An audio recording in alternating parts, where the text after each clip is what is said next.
السلام علیکم، یہ چائنا ریڈیو انٹرنیشنل کی اردو سروس ہے۔ بیجنگ اسٹوڈیوز سے اب تک کی خبروں کے ساتھ میں ہوں شاہد افراز خان۔ سب سے پہلے اہم خبروں کا خلاصہ۔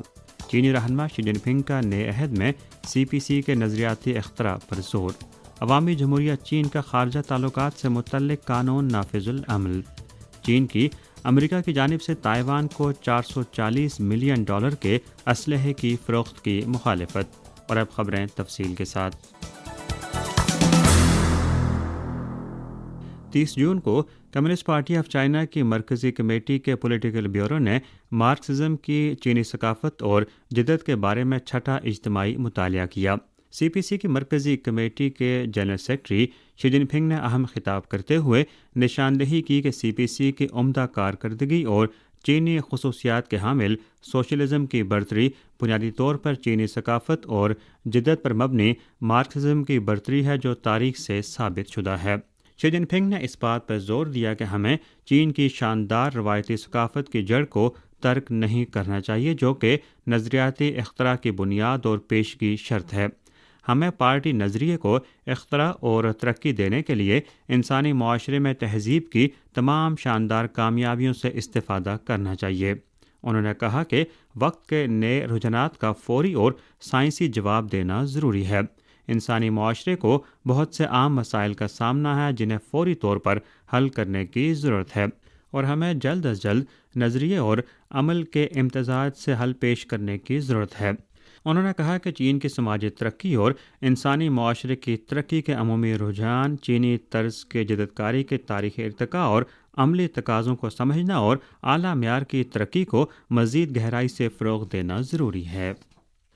1 جولائی سے عوامی جمہوریہ چین کا خارجہ تعلقات سے متعلق قانون نافذ العمل ہو چکا ہے۔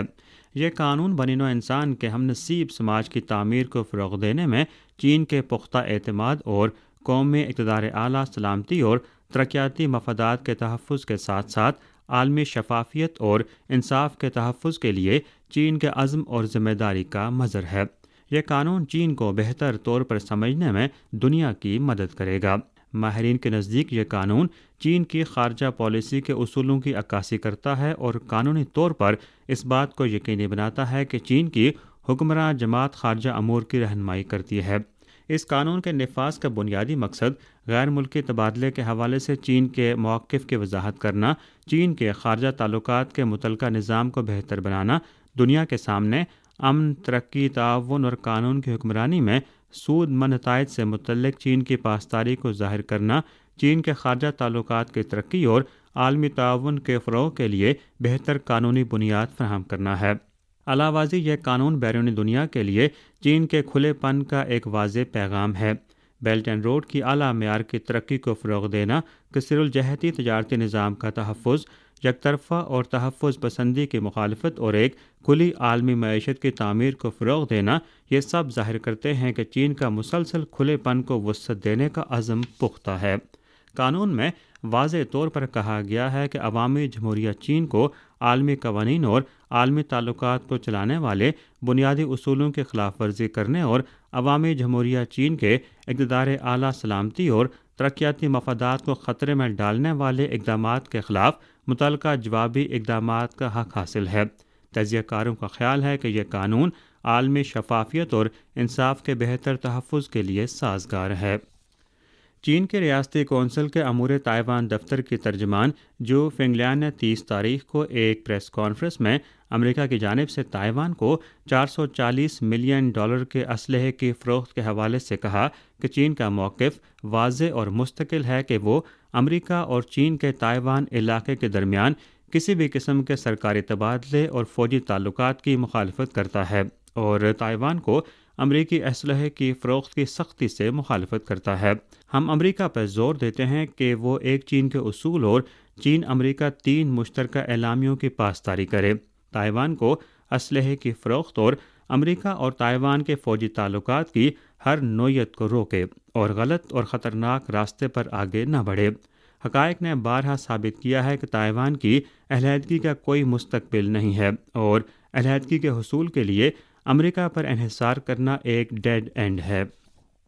ارجنٹائن کی میڈیا رپورٹس کے مطابق 30 جون کو ارجنٹائن نے عالمی مالیاتی فنڈ کے خصوصی ڈرائنگ رائٹس اور RMB سیٹلمنٹ کا استعمال کرتے ہوئے عالمی مالیاتی فنڈ کو واجب الادا $2.7 بلین امریکی ڈالر کا قرض ادا کیا ہے۔ یہ پہلی مرتبہ ہے جب ارجنٹائن نے اپنا غیر ملکی قرضوں کی ادائیگی کے لیے RMB کا استعمال کیا ہے۔ اس حوالے سے ارجنٹائن کے یونیورسٹی آف سلواڈور کے پروفیسر جوان مینوئل کینیویلے نے چائنا میڈیا گروپ سے بات چیت کرتے ہوئے کہا کہ RMB کے استعمال نے ارجنٹائن کو ڈیفالٹ کے خطرے سے بچنے کے قابل بنایا ہے اور ساتھ ساتھ ارجنٹائن اور چین کے درمیان معاشی اور تجارتی تبادلے کو فروغ ملے گا۔ انہوں نے کہا کہ ارجنٹائنی کمپنیوں کی بڑی تعداد میں اشیاء درآمد کرنے کی ضرورت ہے اور ان اشیاء کی اکثریت چین سے آتی ہے۔ کینیویلے نے کہا کہ لاطینی امریکہ میں RMB کا بڑھتا ہوا اثر و رسوخ عالمی ترقی میں چین کے اہم کردار کی عکاسی کرتا ہے اور یہ چین کے ساتھ تعاون کرنے والے ممالک کے لیے بھی ایک مثالی انتخاب ہے۔ 30 جون کو امریکی محکمہ خارجہ نے افغانستان سے امریکی فوجیوں کے انخلاء سے متعلق ایک رپورٹ جاری کی، جس میں 2021 میں افغانستان سے انخلاء کے دوران امریکی حکومت کی جانب سے بحران کے انتظام اور آگاہی کے فقدان کو تنقید کا نشانہ بنایا گیا۔ رپورٹ میں کہا گیا ہے کہ امریکی حکومت نے بدترین صورتحال مد نظر نہیں رکھی اور افغانستان پر امریکی انخلاء کے اثرات کو سمجھنے میں ناکام رہی، جس کی وجہ سے انخلاء کا پورا عمل افراتفری اور تشدد کا شکار رہا۔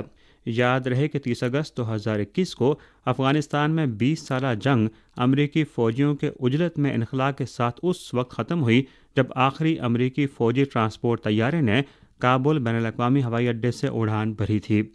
20 سالہ جنگ میں امریکہ نے افغانستان کو تباہ کر دیا، 1,74,000 افراد کو ہلاک کیا، جن میں 30,000 سے زائد عام شہری بھی شامل تھے اور 1 کروڑ سے زائد افراد پناہ گزین بن گئے۔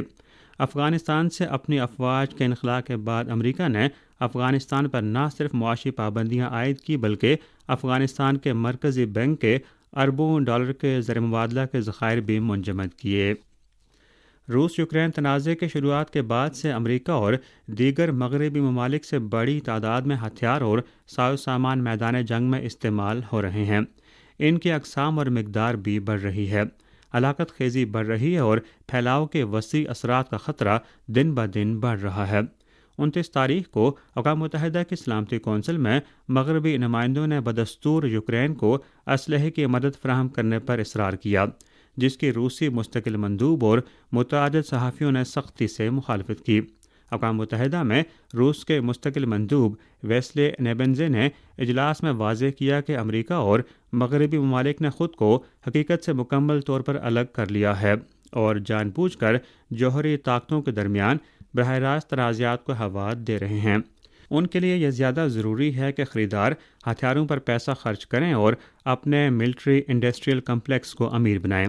اس وقت امریکہ اور مغرب نہ صرف یوکرین کو ہتھیار فراہم کر رہے ہیں بلکہ یوکرین کی مسلح افواج کو بھی اپنی سرزمین پر تربیت دیتے ہیں، یوکرین کی فوج کو حملے کے اہداف کے بارے میں انٹیلیجنس فراہم کرتے ہیں اور یہاں تک کہ مغربی ہتھیاروں سے مخصوص اہداف پر حملوں کی اجازت بھی دیتے ہیں۔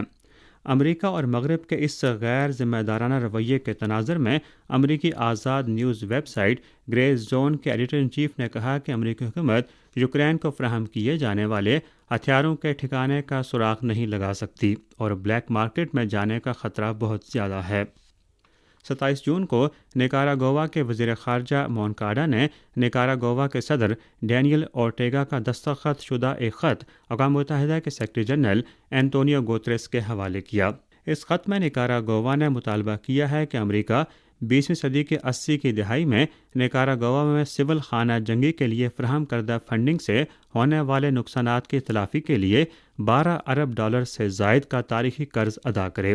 اورٹیگا نے کہا کہ ہم امریکہ کو عدالت میں لے جانا چاہتے ہیں اور نیکاراگوا میں ہونے والے نقصان کی تلافی کرنا چاہتے ہیں۔